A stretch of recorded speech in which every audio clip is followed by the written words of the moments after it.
Bu telefon yigrent bolar. Onu halap bolar. Yönü bunu biperway qarap bolmaz. Howoglanlar wagizlar bugün bizde Nothing Phone 4 Pro bilen geçirilen bir kepde tayin bolsanız başladık. Nothing'a bana söýgüme özüňiz bilýäňiz. Men bu kampanya bilen 2022-nji ýylda iň birinji tapar tanışdym we şu jagaşa gowjady özüme esasy telefon edip satyn alypdym. Ana şu wagtdan soň men dünýämde iň gowy smartphone brendi bu Nothing boldy. Siz şu wagt diýip bilersiňiz, Emirjan goýsanaý bundan bir telefon bolmaý diýip we men size düşünürdim. Sebäbi kellen bilen telefon saýlaýan bolsaň, onda Nothing'in telefonlaryny satyn almaýan, ýöne bu brend öz enjamlaryny size ýüregiňiz bilen saýlaw etdirýänler. Bir sapar Nothing'in smartfonuny alan adam soň aňsat başga Android smartfona geçenok. Onuň öz tejribemden aýtýan, elimden yüzlerce Android smartfonlar geçýär. Ýöne şolaryň hiç birem Nothing bilen deňleşip bilenok. Bulary ýekece ýakyn gelip bilýän telefon brend we olam elbetde Google Pixel'ler. Hawa men esasy smartfonum şu wagt Pixel 9 Pro XL. Indi şu wagt siz diýersiňiz, näme üçin Nothing beýle gowy bolsa sen onu özüň Pixel ulanýan diýip, oňa ýekece dogry jogap we olam elbetde kameralar. Gynatykda häzirki wagtda hiç bir Nothing bolmanny Pixel 9 Pro XL ýalagam suraty we video düşürip bilenok. Benim esasy işim content öğretmek bolanlygy sebäpli men Pixel ulanmaly bolýan. Egerde şu jagaşalady bir gara aýyrsak, onu hezil edip Nothing smartfonlaryny özüm hem ulanardym. Sebäbi Nothing oýasyň içindäki bazatlar Pixel'e gaty etenok. Yer bolar. Öz sevgimi beýdip waspet oturmaýyn, gözdeger dolanýas Phone 4 Pro smartfonny. Şu smartfony ilkinji tapar men korobkadan açamda içimde iki sanak duýdywynyň gapma garşylykly duýgular ödi. Bir tarapdan wow, owadan we beýleki smartfonlardan tapawutlanýan. Beýlek tarapdan bolsa, kak budda bu Nothing'in öz firmanyň stilistikasy ýitirilen ýalak duýgu içimde döredi. Ýöne bir hepde bu smartfon bilen ýaşadym we özüm üçin men bu smartfonyň dizaynini halaýan ýöne bu Nothing'lar arasynda iň owadan telefon däli netije geldim. Telefonyň materiallaryna söz ýok. Kaptalym demir, arkasam demir we smartfon elinde ören gowy oturýar. Men onu bir hepdelap hiçilek çykola salman ulannym sebäbi eliň bilen tutoňda demirin berýän sowjagynyň özüm bir zada deýä oglanlar wagizlar we hakykata seretsek soňky döwür tutuşlygyna demir korpusda çykýan telefonlar tapmak ören kyn. Köpsiniň kaptal ramkalar demir, arkasy bolsa aýna bolýanlar. Telefonu öwürip oň ekrana seretsek, onu bizi berde ýagty, tekiz, 4 tarapyndan deň ramkaly 6.83 düýümlik AMOLED ekran garşylaýar.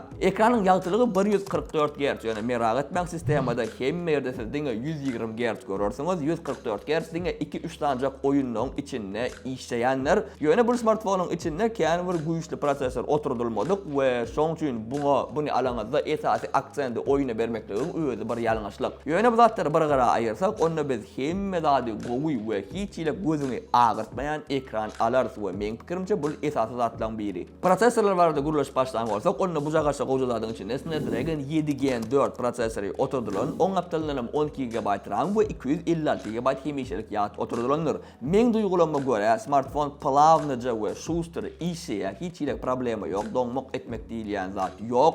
Elbetde berde Xitay brendlerining ýalyk doğrulygyny iOS'dan kopyalanan operasiyon ulgam we animasiyalar ýok. Google bilen Nothing düýbünden başga ýol boýunça gitýärler we şoň üçin bulara ullakan respekt. Smartfon Antutuda 1.400.000 bal gazanyp bilýär we ýaňa maýdyp geçişim ýalyk smartfonyň işleýişine hiç ýyl söz ýok. Hem plavynja we stabilinja işleýär. Telefon igrawoy däller oglanlar wagtlar. Egerde siz oýunlar üçin telefon gözleýän bolsaňyz, onda gaýrat edip oýunlar üçin niýetlenen smartfonlary alyň we beýlekleri öz gününe goýun. Üçüncü gün Phone 4 Pro bilen belläşmeli bir zat bar. Telefon zaryady gaty gowsaklaýa. Söz ýok hiçilek men Pixelimden kän gowsaklaýa we zaryatgan tizligim gaty çalpda. Men edil plança minut zat diýip aýdyp biljekä, men diňe aşuşanýaram duýgulanmaýynça aýtýan. Meselem Pixel bundan has uzak wagt zaryat alýa. Bunu dürtdüň maşinine planyera barýançan eýýäm 100% bolýa, paşty hemişe. Ýagdaýlar şolar ýalak. Bu telefon onu günne juýuňdan çykaryp, ondan lezzet alyp, hiç ilek problemasyz ulanmak isleýänler üçin niýetlenen smartfonlar. Ýöne meni gynanýan bir zadamma, ina şol Nothing brendiniň iň birinji smartfony, Nothing Phone 1 2022-nji ýylda çykan telefon we şu telefonyň işeýişi men ýadyma gaty gowy düşýär olanlar wagyzlar. Şunda da hiç ile problema ýok we hemme stabilince işläp durdy. Ýöne men Nothing'ın täze smartfonundan has köp zada garaşdym diýsegem ýalňyşmaz. Bir kelip şu telefon has ütköçük bolajak ýalakdy, ýöne beýle bolmady. Şola men gynanýar. Carl Pay we on komandasy gaty gowy iş alyp barypdyrlar we iň soňky Nothing OS şoňa da goýýan, buňa da goýýan bolýan iki telefonyň arasyndaky işleýişiniň tapawudyny görüben bolanok. İkisem çal we ören gowy işleýär. Indi näme üçin beýle bolýar? Elbetde hemme zat optimizatsiýada. Nothing kompaniýasy öz operatsion ulgamyny gaty gowy optimizasiýa etýän brendleriň biridir. Şoň üçin hem olar öz smartfonlaryna gaty bir güýçli prosesor goýanoklar, ýöne şonda sistemany gaty planynja işler ýalak edip bilýärler.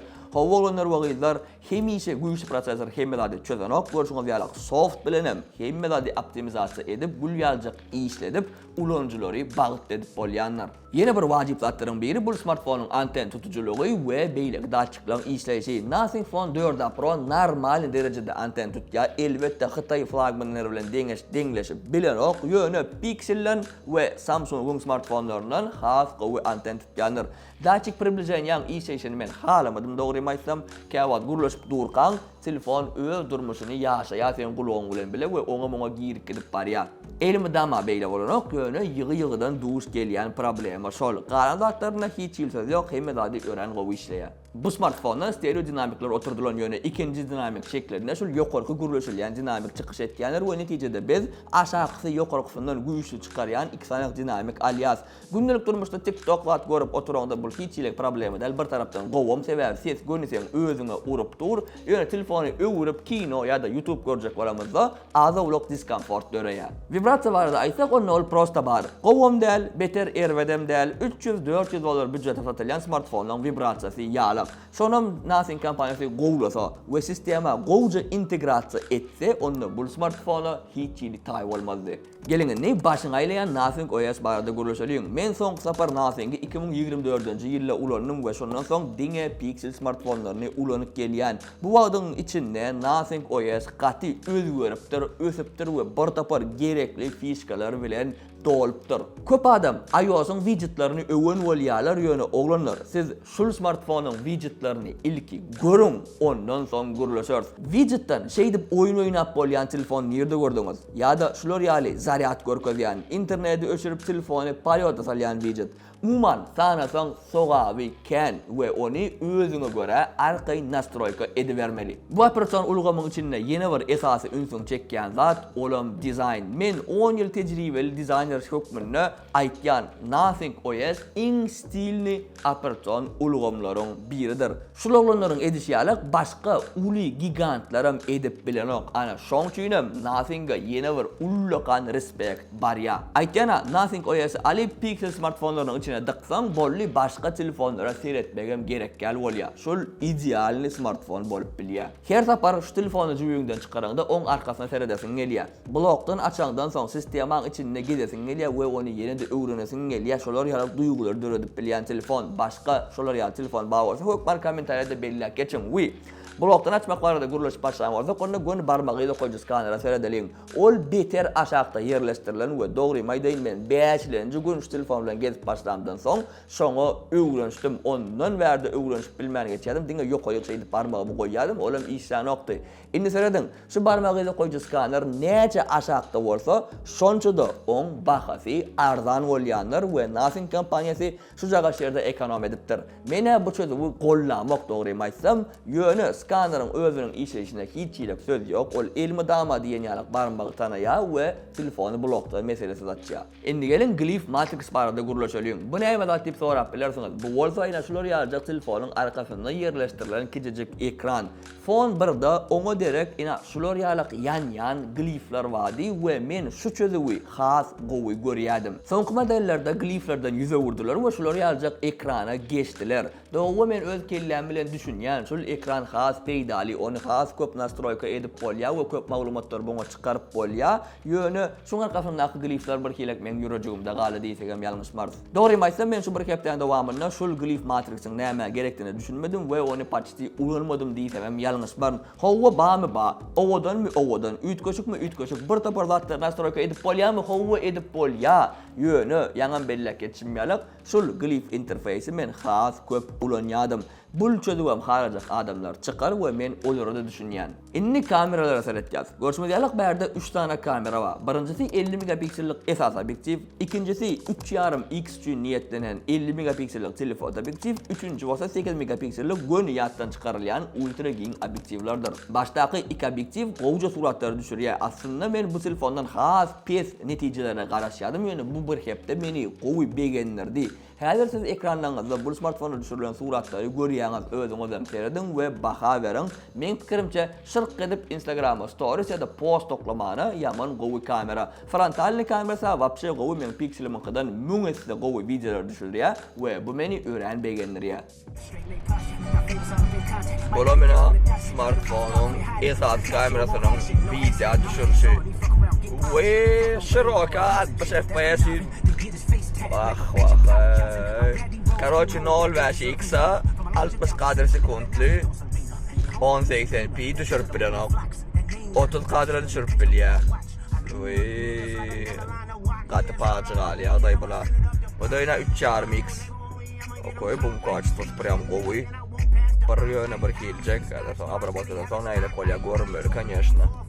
Gelinni oglanlar wagizlar käbir netijeler jemläliň. $700 büdjetde Nothing Phone 4 Pro alyp boljak iň gowy smartphone mi? Elbetde ýok. Ýöne men kellem ýerine bolup $700 telefona berip onu satyn alardymmy? Elbetde hawa. İkelim bilen hawa. Üstesine de edil şuwat bu telefon satyn alsaňyz onu gapdal men size nauşnik we sagadan sowat berilýär we men pikirimçe bul ören gowy предложение. Video başynda da bellek geçinmeýälik. Bu smartphone siz gözüňiz we ýüregiňiz bilen saýlap almasaňyz kelleňiz bilen däl. Ynanaýyn maňa egerde men işim content düşürmek bilen bagly däl bolan bolsa onu men diňe we ýene-de bir diňe Nothing smartphonelaryny ulanardym. Egerde siziň işiňiz content düşürmek bilen bagly däl bolsa onu men size Nothing smartphoneny gurrunsyz maslahat berip bilýän. Şular ýalyk stabilni, problemsiz, doňman işleýän telefon tapmak ören kyn olanlar wagizlar.